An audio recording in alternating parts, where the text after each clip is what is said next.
Hey all, welcome to Homeschool, and I am back with MCQ series for the children who are going to write 2021 10th board examination for Karnataka syllabus.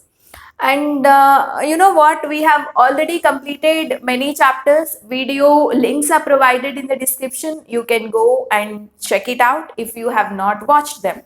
And today I am with the most important chapter from biology part, that is heredity and evolution. So here I have come up with the important models that can be seriously asked for examination, right? And you can quickly see the first question. See, along with the question, whatever the concept comes in and around will be explained.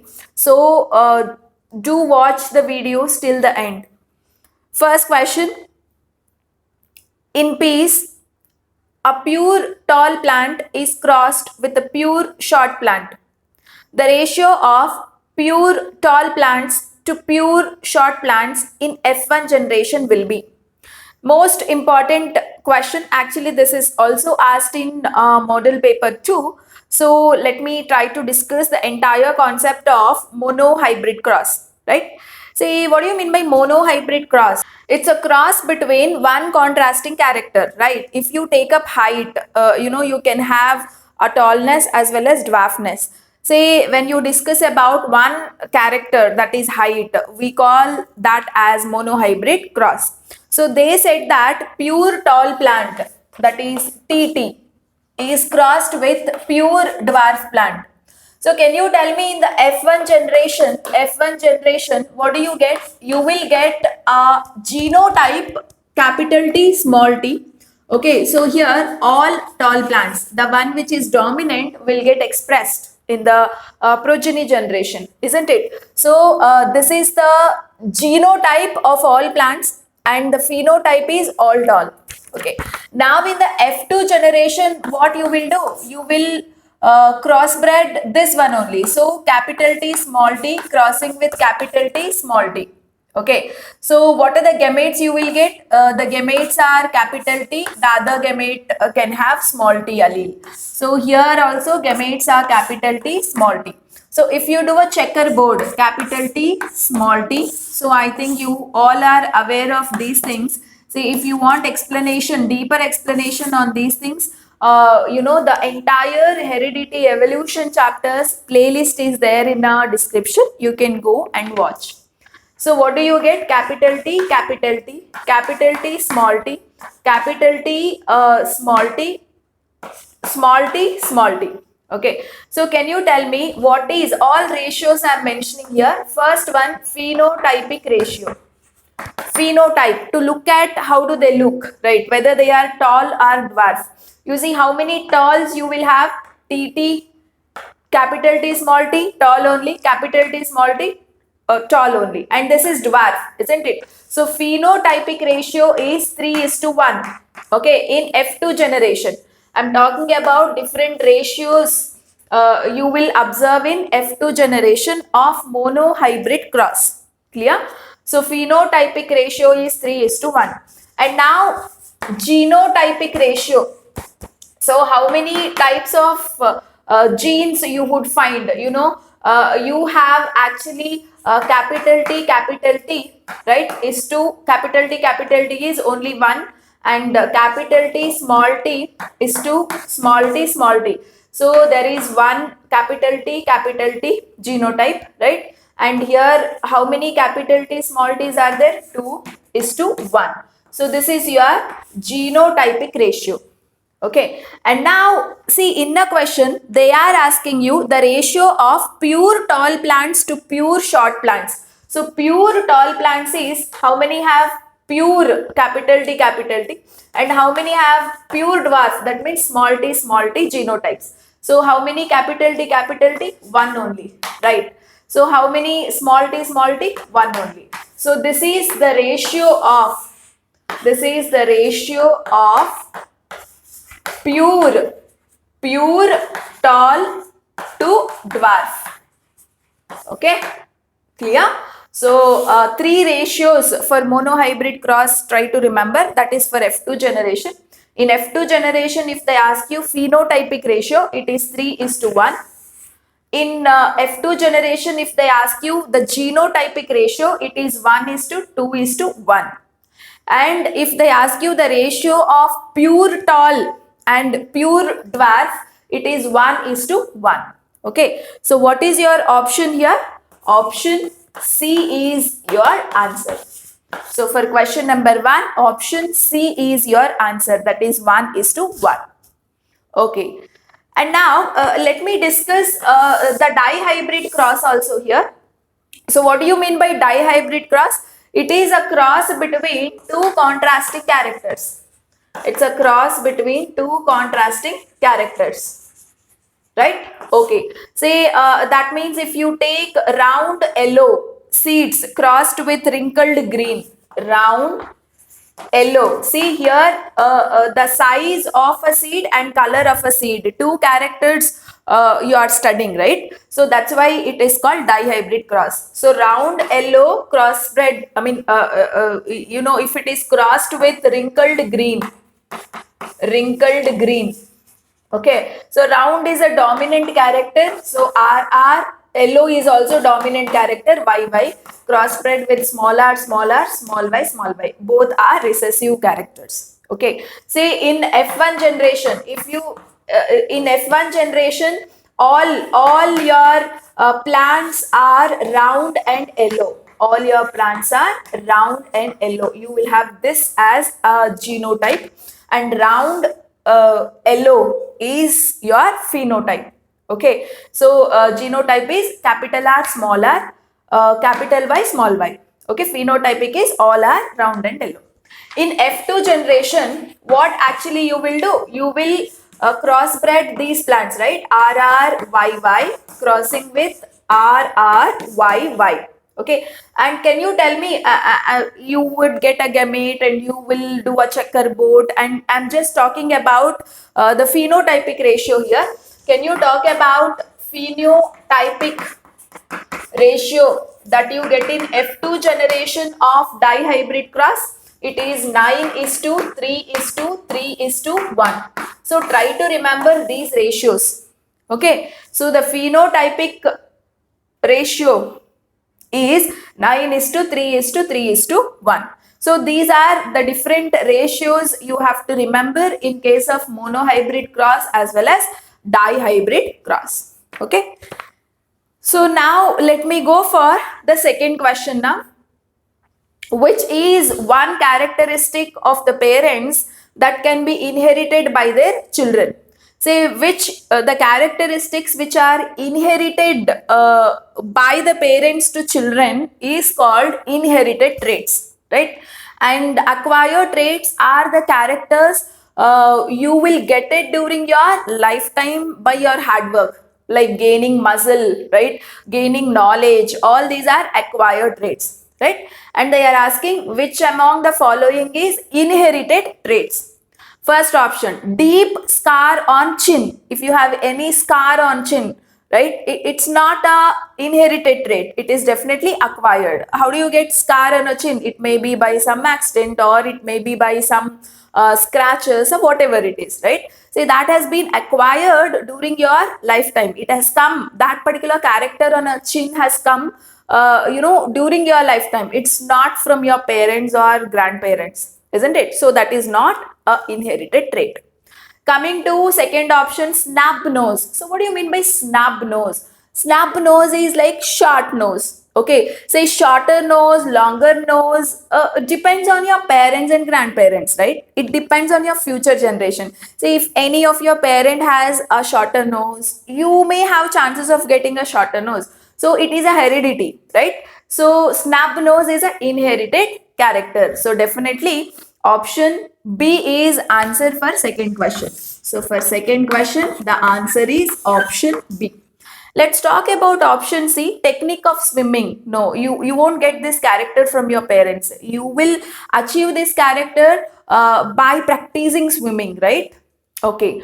And now cut nose. Cut nose, say maybe due to some accident or maybe some incident, if noses get cut in the sense not entirely cutting, maybe a scratch on a nose, right? So all these are also acquired traits. It's not inherited traits. So here option B is correct answer for second question. Coming to third question. What could be the reason for the fossil of an organism to be found in the deeper layers of the earth? So, what do you mean by fossils? They are dead remains of plants and animals. So, when animal or a plant dies, especially the animals, when they die, they get buried in the earth crust, isn't it? Say after millions of years, their skeleton would remain under earth only. That would leave certain marks, right? Say that's what we mean by fossils, right? Say by studying fossils we can come to know what species existed long back, I mean before million years ago, and what type of species were there, what was their nature, and it will give an entire idea about evolution, isn't it? And the age of a fossil is determined either by digging the earth layers or by carbon 14 dating, right? So this is all about fossils we studied in a chapter. And now they are asking what could be the reason for the fossil of an organism to be found in the deeper layers of earth. Okay, so why does the fossils are found deep in the earth, deeper layers of earth? It's because they have been buried millions years ago. The species might have got extinct. Now they are no more, right? And they have been died and they have been buried million years ago. That's the reason you find these fossils in the deeper layers of earth. So what may be the options? Read out. The extinction of organism has occurred few years back. No, they would have become extinct million years back or 1,000 years back, right? The extinction of organism has occurred 1,000 years ago. Yes, definitely. So for third question, option B is correct answer. So organism might have become extinct 1,000 years before, right? And that dead remains existed as fossils in deeper layers of earth. Okay, let's go for fourth question. What is the ancient name for all human beings? We all know it is Homo sapiens, right? So which is the option? Option C correct. For fourth question, option C correct. Remember, human beings are called with the name Homo sapiens. Fifth question. Which of the following pair of organ is not homologous? So this is the most important topic, guys. You must know what is the difference between homologous organs and analogous organs.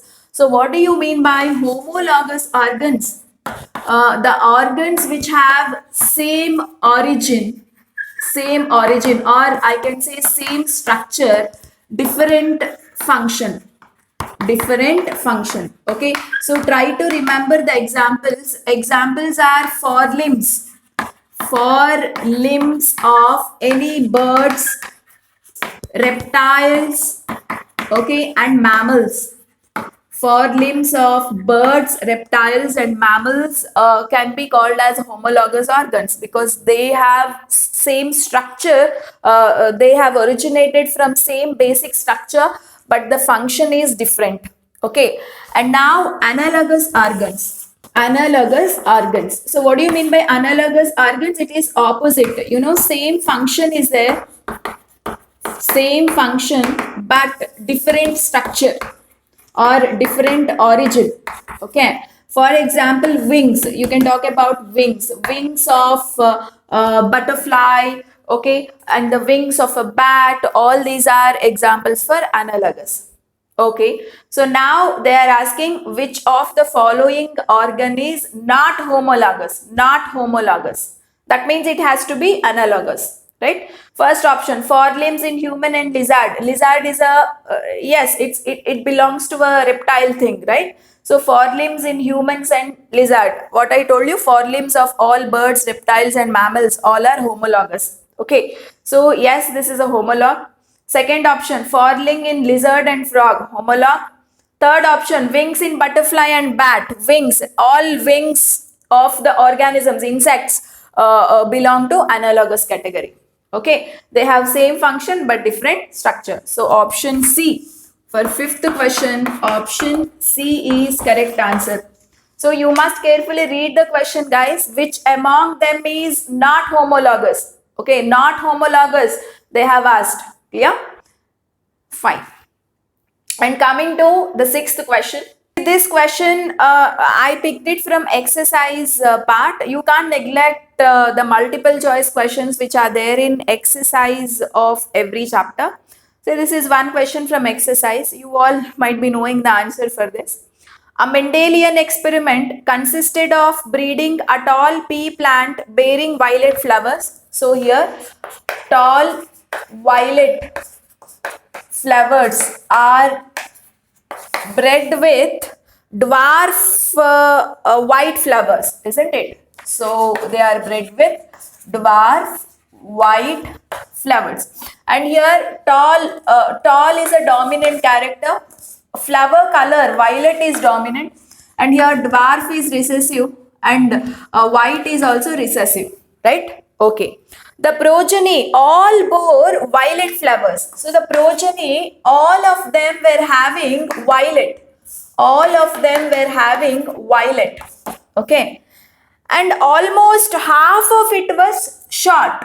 Okay. All violet, and half of them were short. Okay. And they asked what is the phenotype of this particular plant.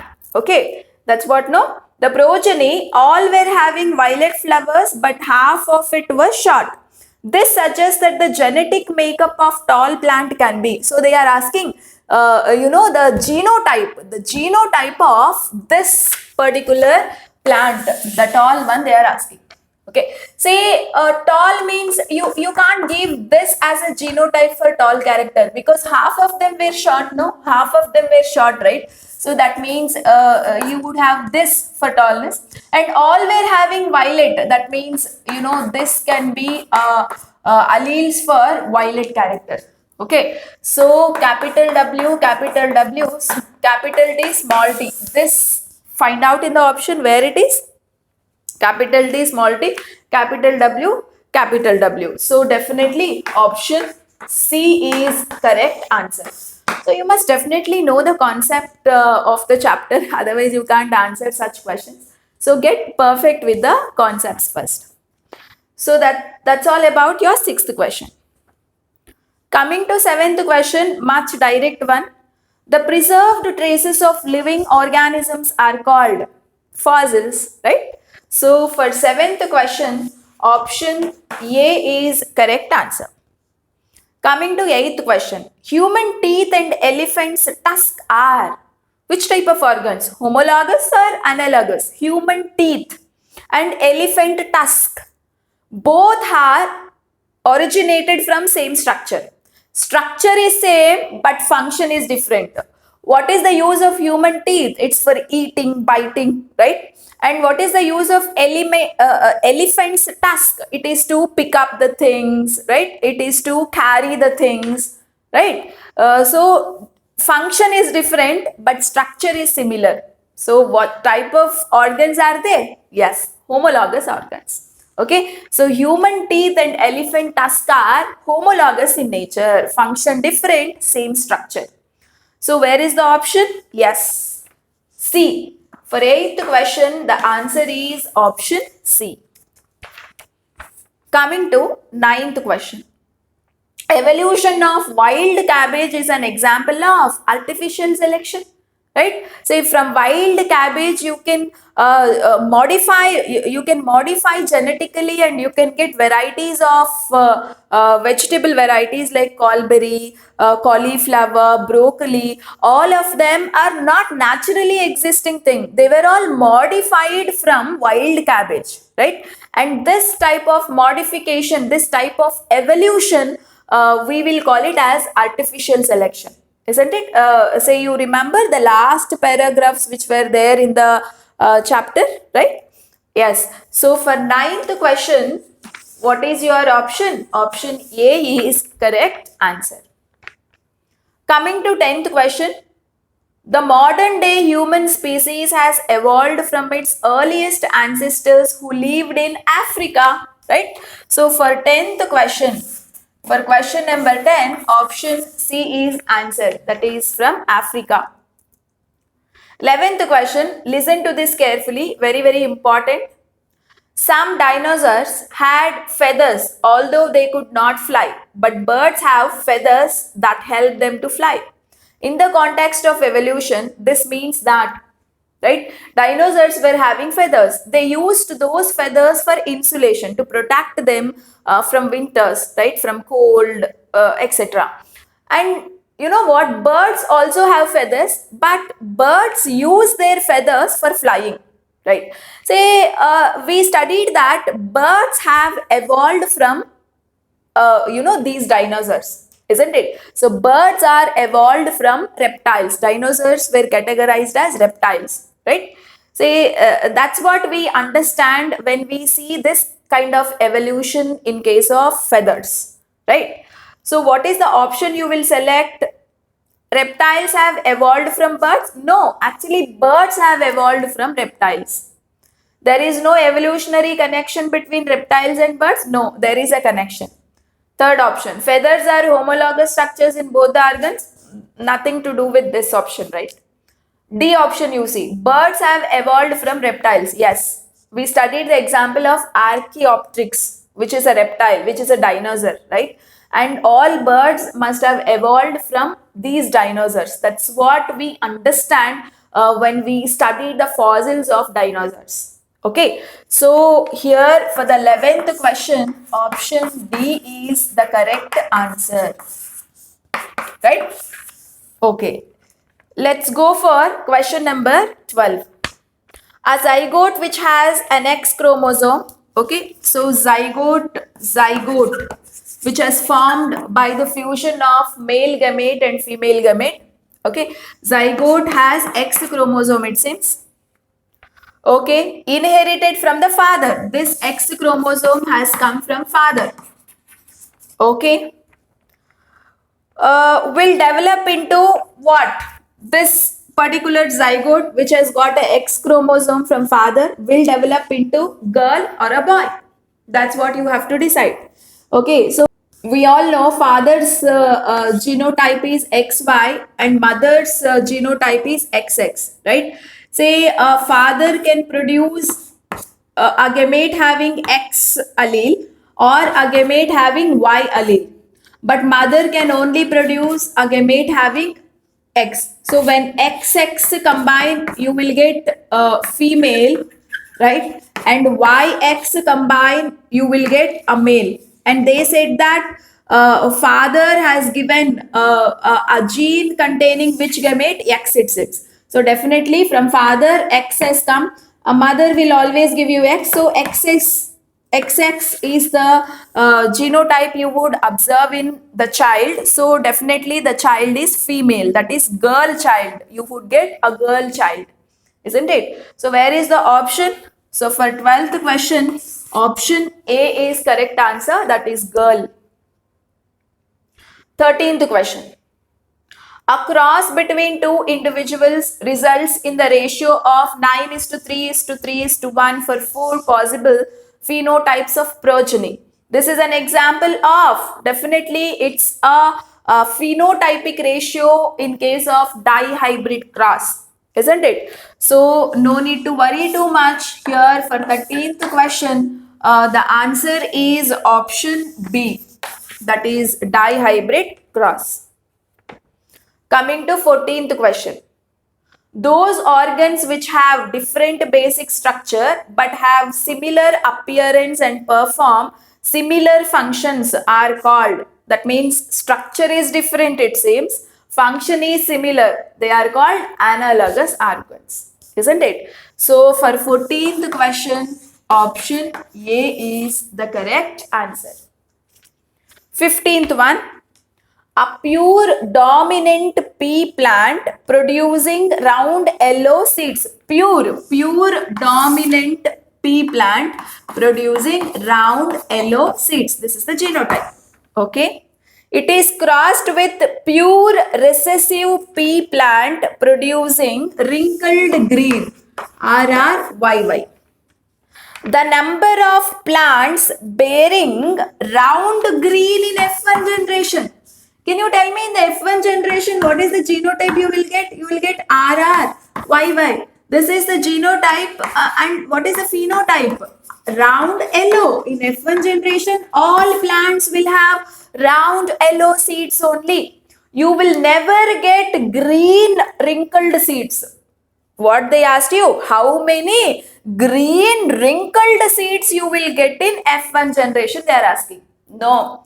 In F1 generation, all our plants will have round yellow seeds. Okay. So what is your answer? 0. Okay. All plants will have round yellow seeds in F1 generation. So green wrinkled seeds you will not get. When do you get green wrinkled seeds? You will get it in F2 generation. Okay, fine. And how many green wrinkled you will get? Only one plant, right? So anyway, so in F1 generation, these are the varieties you will get. You will never get green wrinkled. So 0 is your answer. So where is it mentioned? It is option B. That is 0. Last question. A tall plant with red flowers is crossed with dwarf plant with white flowers. Which of the following represent dwarf plant with white flowers?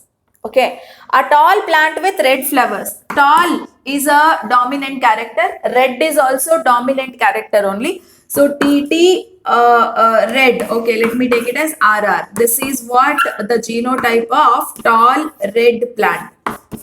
Okay, and that is crossed with dwarf plant with white flowers. Dwarf plant means small t, smaller. Okay, fine. Which of the following represent dwarf plant with white flowers? So among the given options, which is the correct genotype of this particular plant? Which plant? Dwarf white flowers. So definitely it is small t, smaller, right? So where is it mentioned? Option C. Okay. So for your 16th question, option C is correct answer. So that's all about the different model of questions. I got it from heredity and evolution chapter. So the most important is knowing the ratio and how to get those ratios for monohybrid cross and dihybrid cross, both F1 and F2 generation. And later you must have an idea about homologous and analogous. Definitely, as far as my knowledge concerned, one question can be definitely asked on homologous and analogous organs, because in both model papers you have a question on this concept. Okay, and also about the fossils. Okay, so these are the most important topics from heredity and evolution. So with this, I complete this session. So in my next video, I am coming up with another chapter, how do organisms reproduce. So see you in the next video. Take care and focus on your studies. Exams are getting near, so you have to be really focused and determined. And those who have worked hard and those who have worked consistently will get the maximum success, isn't it? So all the best guys and good luck. Thank you so much.